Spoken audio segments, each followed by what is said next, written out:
sa iyo.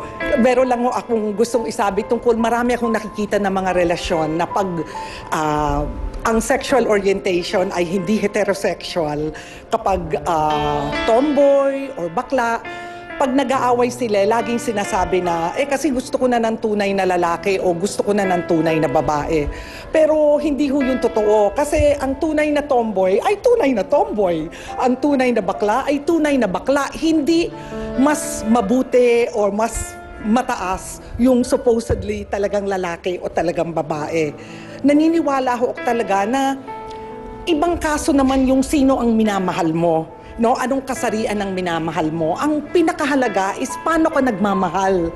May katarungan ba? Hindi ka ba nagtataksil, etc. Sa aking paningin, yun ho ang pinaka-importante. Ang taong tumatalikod sa kaniyang asawa ay tumatalikod din sa Panginoon. Kaya hindi ka lamang maghihingi ng tawad kay Aling Veronica. Unang-una, humingi ka sa Diyos sa ginawa mong pangtalikod sa Kanya. At Irma, hindi pa huli ang lahat. Binibigyan ka ng pagkakataon, umayo ka, magbagong buhay ka.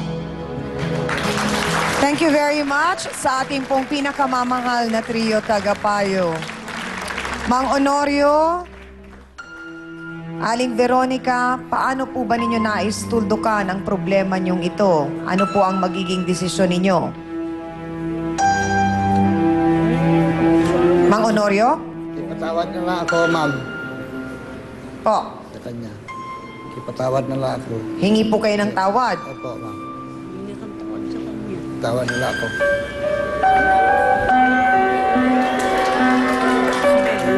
Tawag, pero hindi mo na ulitin.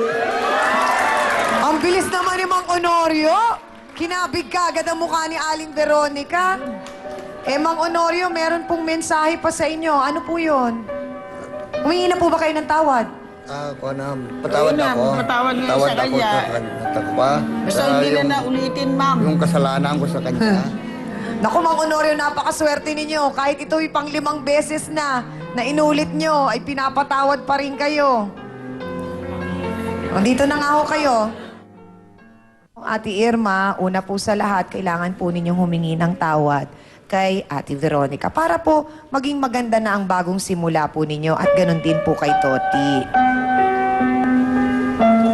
Manang, binabalik ko na siya. Pwede naman na akong magbagong buhay. Hindi pa naman po siguro huli ang lahat. Dahil kaya ko pa naman magtrabaho. Opo, yun. Yun ang gusto naming marinig, Ate Irma. Na itataguyod mo ang iyong mga anak sa sarili mong pagsisikap at pagpupursige na mabigyan sila ng magandang kinabukasan. At siguro si Toti din, paano? Wala kayo naging formal na break up. Pasensya ka na kung nasaktan kita. Sana naman mawala na yung galit mo sa akin. Sabi mo bilang kaibigan. Pasensya na talaga. Hindi ko naman sinasadya yun eh. So Sorry. tapos na ang relasyon ninyo, Ate Irma? Opo, Tapos na ma'am. daw, Ate Toti. Okay na sa'yo yun. Meron pa ba kayong naisabihin kay Mang Honorio, Ate Irma? Para sa mga anak ko, kailangan ko na rin umiwalay sa'yo at tumayo sa sarili kong paa. Kaya, pasensya ka na kung nagamit kita sa material na bagay. Maraming salamat sa ating pong mga bisita. Amina na po tayo mga kapatid.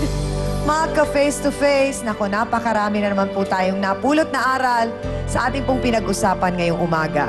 Umibig po tayo sa tamang dahilan. Ito po ay nararamdaman at hindi nasusukat ng anumang bagay o salapi.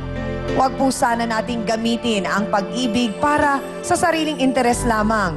Maging tapat po tayo dahil baka sa bandang huli, pagsisihan natin ang panahong abala po tayo sa pangungulekta ng bato, samantalang nasa atin naman ang diamante.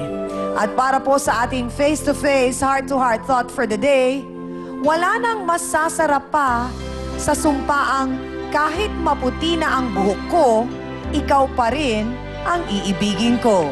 Maraming salamat sa inyong lahat mga kapatid. Siyempre, thank you din sa co-host ko na si Hans Martel. Dance Squad! Kina B1 at B2. Sa ating pinakamamahal na trio, tagapayo, ang ating mga live sausawero at sausawera dito sa Broadway Studio.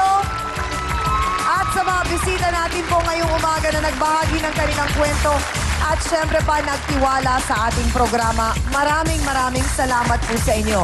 Ako po muli ang inyong pambansang kapitana, ang inyong siyang Ami na laging nagpapaalala. Ang problema, pwede mong tawanan, pero hindi mo yan dapat talikuran. Kaya kung may problema ka, harapin mo, pag-usapan natin yan. Para po sa inyo to, mga kapatid. Ngayong Biyernes, Guwapong Siman Loloko. Maraming pangako. Sinong kamukhang artista? Si Joros po.